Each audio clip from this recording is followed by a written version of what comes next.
Paradip BJP रे दुई गोष्ठी पालिले वाजपेयी 100तम जन्म जयंती। पारादीप अटल बिहारी वाजपेयी ट्रस्ट पक्षर वाजपेयी जन्म शतवार्षिकी पालित हो जाइछि। पारादीप नुआ बजार स्थित ट्रस्ट परिसर में आयोजित उत्सव में वरिष्ठ राजनेता डॉक्टर प्रसन्न पाठशाणी मुख्य अतिथि भाव जोगदे भारत रत्न अटल बिहारी वाजपेयी जीवनी और प्रधानमंत्री समय तांकर निर्भीक पदक्षेप संपर्क में आलोचना करथिले। मुख्य वक्ता भाव वरिष्ठ सांबादिक मनोज दास जोगदे साधारण लोकों निकट में प्रशासन को पहुँचाइवाई वाजपेयी प्रयास और सेमानकु सशक्त करिवार पदक्षेप को प्रशंसा करथिले। अन्यमानक मध्यरे वरिष्ठ एडवोकेट कैलाश साहू, जगन्नाथ संस्कृति गवेषक धृतिधर दास समेत बहु मान्यगण्य व्यक्ति जोगदे उत्सव में जोगदे अटल बिहारी वाजपेयी शिक्षा और आदर्श संपर्क में आलोचना करथिले। एही उत्सव में ट्रस्ट अध्यक्ष अजित दास अध्यक्षता करथिबा बेले संपादक अरुण कुमार परिड़ा संपादकीय पाठ करने सहित उत्सव को परिचालना करथिले। अन्य एक गोष्ठी निकट जयदेव सदन में वाजपेयी जन्म शतवार्षिकी पालन करुवा देखा मिलता। एथिरे मुख्य अतिथि भाव भारतीय जनता पार्टी ओडिशा सरकार मान्यवर शिल्प दक्षता विकास और वैषयिक शिक्षा मंत्री संपत चंद्र स्वाई जोगदे बेले प्रथमे कर्मी मान गहन में जाई अटल बिहारी वाजपेयी प्रतिमूर्ति में पुष्पगुच्छ देखा मिलता। परे जयदेव सदन सभास्थल में पहुंची यही सभार सभापतित्व करते पारादीप म्युनिसिपालिटी परिषद तथा भारतीय जनता पार्टी मंडल सभापति सुब्रत प्रधान।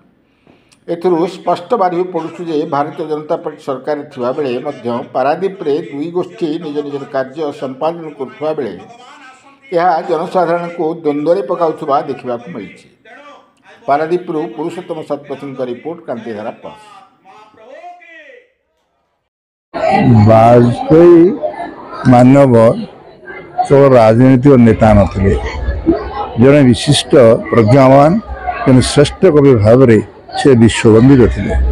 तांकर कविता जे पढ़ो से ही अनुभव कर जीवन वृत्तांत जीवन दर्शन आदर्श अन्य जो मैंने राजनीति करेंगे भविष्य में एकांत मात्र माने शिक्षणीय जी शिक्षा कर भल राजनीति नेता है।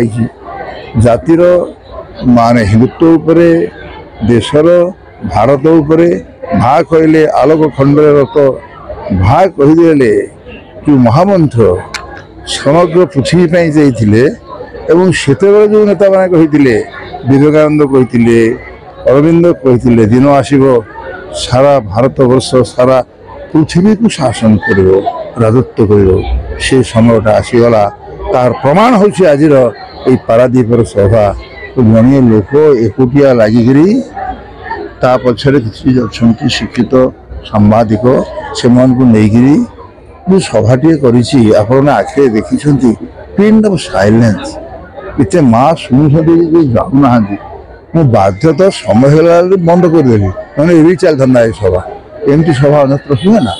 तेणु जो आदर्श थाए जो शिक्षा थाए जो नीति थाए जो जीवन दर्शन महियान गरियान प्रतिभावान था से सभा सफल आज एक सफल सभा कर उद्यता बंधु मान आपण मान जगत सिंहपुर समग्र जगतवासी को सारा विश्व में कोरोनार जो अत्याचार ता भितरे जो 5 जन एकाठी बसिक ध्यान कूदे तपस्या करते जो महामंत्र महाशून्य आसीला आज सारा पृथ्वी चकित कर तेणु पुणी जा न आसो किए कह तेणु आम सतर्क हवा ये मझे प्रज्ञावान ज्ञानवान जो मैंने अच्छा श्रोता मंडली सांबादिक बंधु समस्त को नहीं ये सभा करवा जोटा कि आप चारियार आदृत हो आप काली सकाल कहे प्रकृत में सभा है बहुत सभा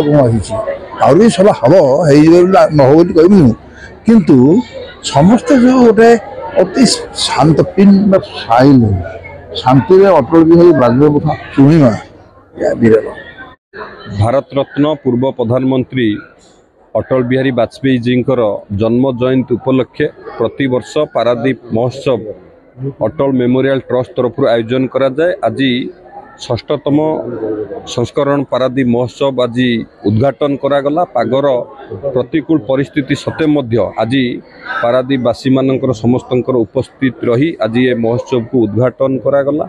अटल जी पारादीप प्रति जो अवदान विशेषकर 1999 बात्यारे जितेबाला ध्वंस विध्वस्त होता आम जिला पारादीप एवं एरसमार अंचल ध्वंस विध्वस्त होता एवं ओडिशा किभली भाव में निज गोड़े निजे छिड़ा हम। अटल जी से जो कालजाई वाक्य थिला जे अर्थर अभाव रहिबो नहीं ओडिशा को निज गोड़े छिड़ा हवाई विशेषकर आम अंचल से बेसी क्षतिग्रस्त होता एवं ता सहित पारादीप रे आईओसीएल रिफाइनरी की प्रतिष्ठा करने तांकर जो विजन थिला तांकर जो दूरदृष्टि संपन्न नेतृत्व थिला से पारादीप आज द्रुत गति रे विकास क्षेत्र में आगू को बढ़ुची ताकू समस्त पारादीपवासी मनरे से स्मृति की जागरण करने उजागरण करने आमे पारादीप महोत्सव करने जो परिकल्पना करूँ आज 6 वर्ष रे पारादीप महोत्सव पहुँची से महान आत्मा जननायक अटल जी जन्म जयंती उपलक्षे ये महोत्सव पालन करा जायतिला तथा ओडिया संस्कृति परंपरा एवं विशेषकर ओडिया अस्मिता को अक्षुण्ण रखिबा ये पारादीप महोत्सव डिसेम्बर 25 रु 31 पर्यंत पालन करा जाए। एटी बहु नामी दामी कलाकार माने आसंती दुकान बजार पड़े लोक माने भरपूर एंजॉय मध्य करती एवं मोर आशा और विश्वास एथर मध्य 7 दिन धरी पारादीपवासी निश्चित भाव में महोत्सव को उपभोग करेंगे।